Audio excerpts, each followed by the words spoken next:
बिस्मिल्लाहिर्रहमानिर्रहीम अस्सलाम वालेकुम स्टूडेंट्स। हमने लास्ट वीडियो के अंदर डिस्कशन की थी about the Kirchhoff second rule and Wheatstone bridge. Kirchhoff second rule को मैंने रिवाइज़ किया था, इस वजह से रिवाइज़ किया था चूँकि उसका यूज़ था व्हीटस्टोन ब्रिज में। हमने व्हीटस्टोन ब्रिज को जो है ना उसकी हेडिंग्स ये वाली कवर की थी, इंट्रो देखा था, डेफिनेशन देखी थी, construction, working and balancing condition. Got it.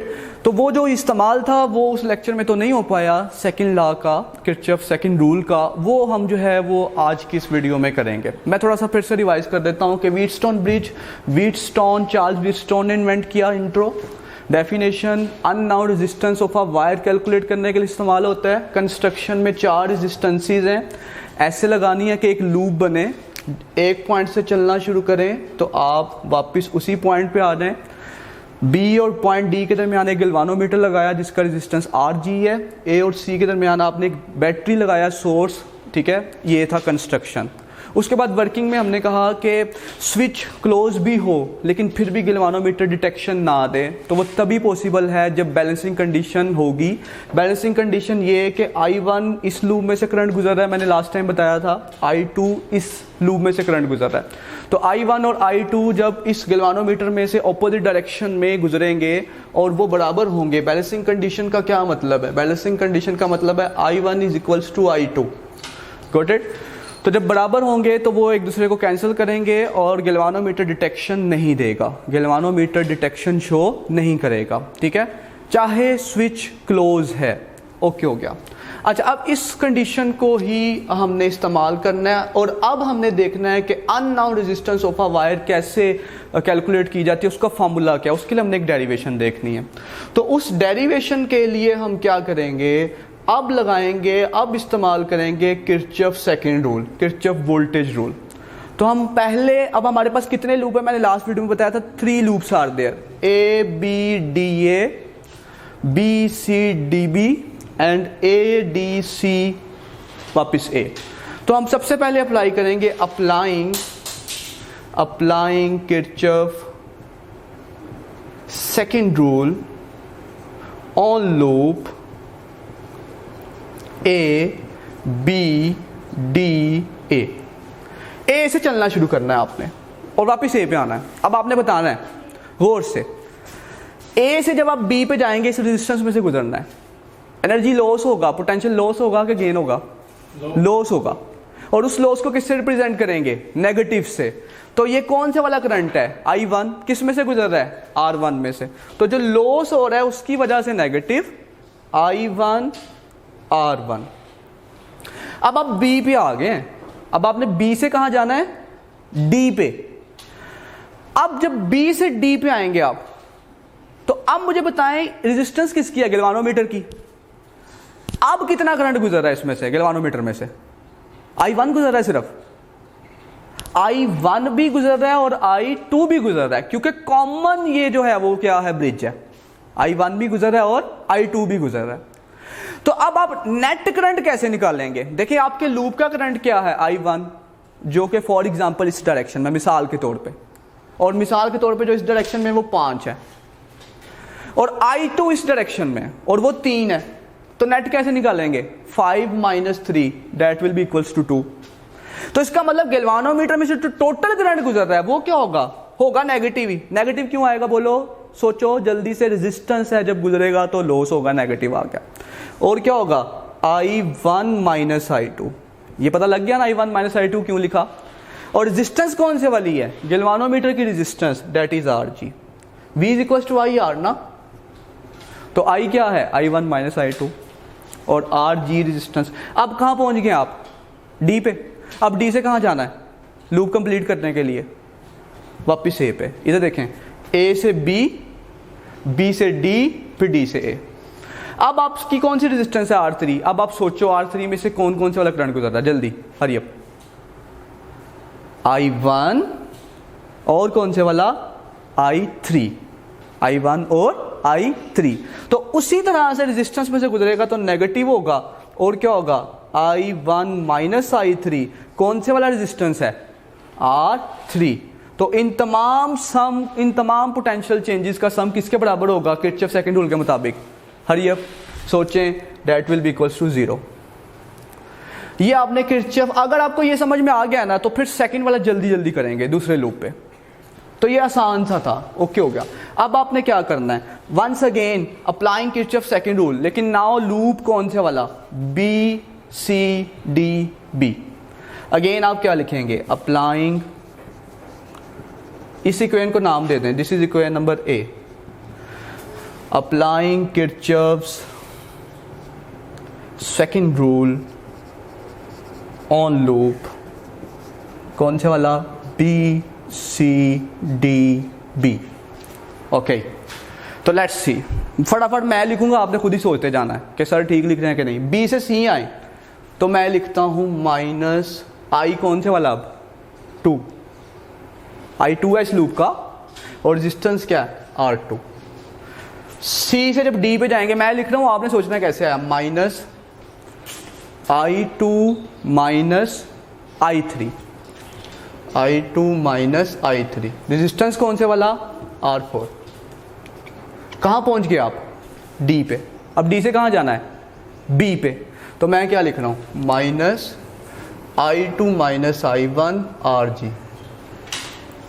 जिस लूप का करंट है वो पहले, क्योंकि अब अगेन RG गैल्वेनोमीटर में से 2 करंट गुजर रहे हैं, I1 और I2। तो अब हम क्योंकि I2 वाला लूप लिया हुआ है तो I2 माइनस I1 करेंगे। जब I1 वाला लूप था तो हमने I1 माइनस I2 किया था। इन तमाम का सम किसके बराबर है, इक्वल्स टू 0। इसे आप क्या नाम दें, इक्वेशन बी का।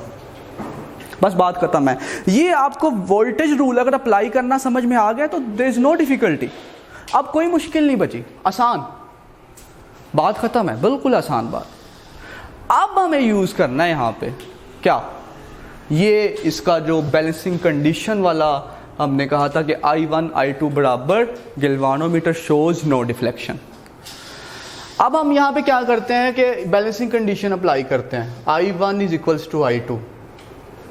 इसको पता किस में पुट करते हैं, A में भी पुट करते हैं और B में भी पुट करते हैं। जहाँ जहाँ पे I1 है वहाँ पे I2 रख लो, या जहाँ जहाँ I2 है वहाँ I1 रख लो, बात एक ही है। इधर आ जाओ, मैं इसको रीराइट करता हूँ, minus I1 R1 minus I1, इधर देखें I1 माइनस I2 था, मैं I2 को क्या लिख रहा हूँ, I1 लिख रहा हूँ, बराबर है ना। बैलेंसिंग कंडीशन आगे आए, RG माइनस I1 को I1 ही रहने दें क्योंकि हमने I2 को I1 किया, और माइनस क्या आएगा, I3 R3 is equals to 0। अब ये वाला फैक्टर क्या हो जाएगा, I1 माइनस I1 0, ये फैक्टर क्या हो जाएगा, 0 हो जाएगा। तो बचेगा क्या, minus I1 R1 minus I1 minus I3 R3 is equal to 0। This is equation number C. Similarly कहाँ पुट करना है, बी के अंदर। कहाँ पुट करना है, बी के अंदर। अब I2 को क्या करना है आपने, I1 करना है। I2 को क्या करना है आपने, जहाँ जहाँ I2 है बराबर है ना, I1 कर दें तो क्या होगा, now B will becomes, now equation B will becomes, तो बच्चा I2 की जगह मैं क्या कर रहा हूँ, I1, I2 की जगह क्या कर रहा हूँ, I1, I2 की जगह क्या कर रहा हूँ, I1। अब मुझे बताओ कौन से वाला, यहाँ पे कौन से वाला 0 होगा, सोचो, ये वाला 0 होगा, I1 माइनस I1। बचेगा क्या, minus I1 R2 minus I1 minus I3 R4, ये वाला था, ठीक है, इक्वल्स टू 0। इसे आप नाम दें इक्वेशन नंबर डी का। सी और डी आ गई आपके पास। अब सी और डी को डिवाइड कर दें, dividing equation C and D. Left hand side कौन सी, सी कहाँ पे है, चूंकि इसे ना थोड़ा सा हम रीराइट कर सकते हैं, थोड़ा सा और रीराइट कर सकते हैं। कैसे, अगर इसी इक्वेशन को मैं डिवाइड करने से पहले, dividing equation C and D लिखने से पहले, अगर इन इक्वेशंस को मैं ऐसे लिखूं, देखिएगा, माइनस I1 R1, ठीक है, इज इक्वल्स टू, ये उधर जाके क्या हो जाएगा, प्लस हो जाएगा। तो मैं क्या लिख रहा हूं, I1 माइनस I3 R3, ठीक है। इसे आप E का नाम दे दें। इस इक्वेशन को लिखें अब, D को, minus I1 R2 is equals to, ये उधर जाकर पॉजिटिव हो जाएगा, I1 माइनस I3 R4। अब डिवाइड करें, अब आसान होगा था, अगर उसमें भी कोई इतना इशू नहीं था, लेकिन अब आप डिवाइड करें, मैं यहीं पे कर रहा हूं, गौर से देखिएगा। इसको मैं खत्म करता हूं, ये मैं डिवीजन लगा देता हूं, minus minus cancel, I1 I1 cancel, I1 minus I3 I1 minus I3, बचेगा क्या, R1 over R2 is equals to R3 over R4। अब मैंने स्टार्ट में क्या कहा था, आपने इन 4 रेजिस्टेंसेस में से 3 रेजिस्टेंसेस ऐसी लगाई हैं जिनका आपको पता है, और एक ऐसी है जिसका आपको पता नहीं है। अब मिसाल के तौर पे ऐसा करते हैं कि यहां पे R1 का आपको नहीं पता, R1 का आपको नहीं पता, तो ये R2 R3 R4 पता है, तो कैसे निकालेंगे, क्या फार्मूला होगा, R1 is equal to R3 by R4, और ये इधर आके क्या हो जाएगा, मल्टीप्लाई।